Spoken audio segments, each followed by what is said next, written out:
દાહોદ તાલુકાના જાલત નજીક Indore Ahmedabad national highway ઉપર 4 ટ્રકો વચ્ચે વિચિત્ર અકસ્માત સર્જાયો હતો, જેમાં ક્લીનરને ઈજાઓ પહોંચતા તેને સારવાર અર્થે દાહોદના ઝાયડસ હોસ્પિટલ ખાતે ખસેડવામાં આવ્યું છે.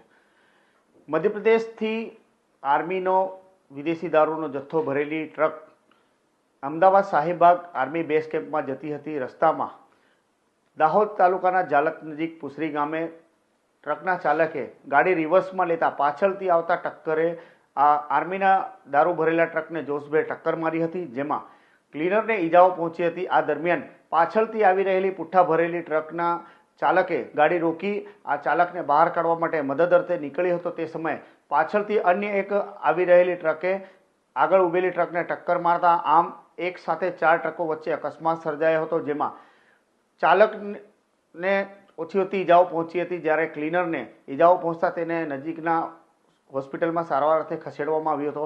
આ સમગ્ર પ્રક્રિયા દરમિયાન 1 કલાક જેટલો ઇન્દોર અમદાવાદ નેશનલ હાઈવેનો એક તરફનો પાર્ટ બંધ રહેવા પામ્યો હતો. ઘટનાના પગલે દાહોદ ડિવિઝનના ડીવાયએસપી જગદીશ ભંડારી ઘટના સ્થળે પહોંચ્યા હતા અને આગળની કાર્યવાહી હાથ ધરી. હાલ આ ઘટનાને લઈને આર્મીના બેઝ કેમ્પ ઉપર પોલીસ દ્વારા જાણ કરવામાં આવી છે. કતવારા પોલીસ મથકે ગુનો દાખલ થયો છે. આર્મીના ઓફિસરો દ્વારા હાલ આ દારૂના જથ્થાની ચકાસણી કરશે, જેમાં જો વધુ નુકસાન હશે તો આ દારૂ ભરેલા ટ્રકને પુનઃ મધ્યપ્રદેશ જ્યાંથી આ દારૂનો જથ્થો આવ્યો તો ત્યાં પરત મોકલી દેવામાં આવશે. જો ઓછું વધુ નુકસાન હશે તો એને આર્મી બેઝ કેમ્પ ખાતે ફરીથી રવાના કરવામાં આવશે. ધન્યવાદ.